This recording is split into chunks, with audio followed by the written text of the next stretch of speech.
తప్పకుండా నేను నిలబడి ఉన్నటువంటి వ్యక్తిని.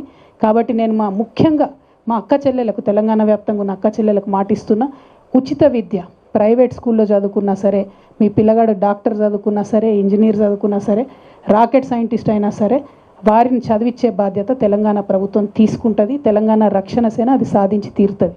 మీ జేబులకెళ్ళి ఒక్క రూపాయి ఖర్చు లేకుండా చేసి నేను చూపిస్తాను. రెండవది వైద్యం. ఇవాళ ఆరోగ్యశ్రీలో 10 లక్షల వరకు ఇస్తూ ఉన్నారు వైద్యానికి సంబంధించి.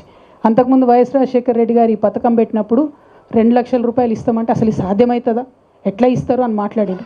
ఆ 2 లక్షలు పోయి మరి ఇలా 10 లక్షల వరకు ఇస్తుంటే ఎట్లా సాధ్యమవుతుందని అడుగుతలేరు. కానీ ఇంకొంచెం మనసు పెట్టి ఆలోచన చేస్తే ఇవాళ క్యాన్సర్ జ్వరం వచ్చినట్టు వస్తుంది, కానీ క్యాన్సర్ క్రోసిన్ వేసుకుంటే పోదు మరి.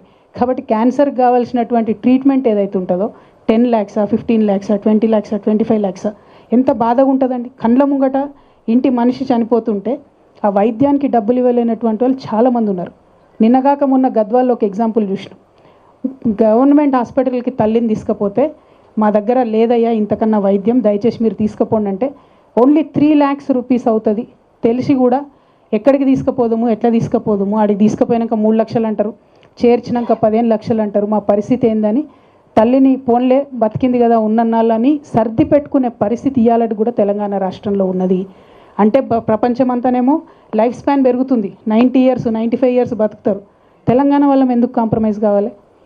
నిన్న మొన్న నేను ఈ పార్టీ ప్రకటన చేసినప్పుడు ఈ మాట మాట్లాడితే కొంతమంది విమర్శ చేశారు. ఎట్లా సాధ్యమవుతుంది అంటే, ఫ్రీ మీల్స్ పెట్టాలని ఆనాడు అనుకున్నప్పుడు సాధ్యమవుతుంది అనుకోలే. స్కూళ్ళల్లో సాధ్యమైంది. ఇలా దేశమంతా అదే పనిచేస్తుంది. ఆనాడు ఆరోగ్యశ్రీలో 2 లక్షలు ఇస్తామనుకున్నప్పుడు సాధ్యం కాదనుకున్నారు, సాధ్యమైంది. ఇలా అనేక రాష్ట్రాలు ఫాలో అవుతున్నాయి. ఖచ్చితంగా ఉచిత వైద్యం ఎన్ని లక్షలు ఖర్చు అయినా సరే తెలంగాణ బిడ్డల ప్రాణాలు కాపాడుకోవడానికి ఖచ్చితంగా మా ప్రభుత్వం వస్తుంది.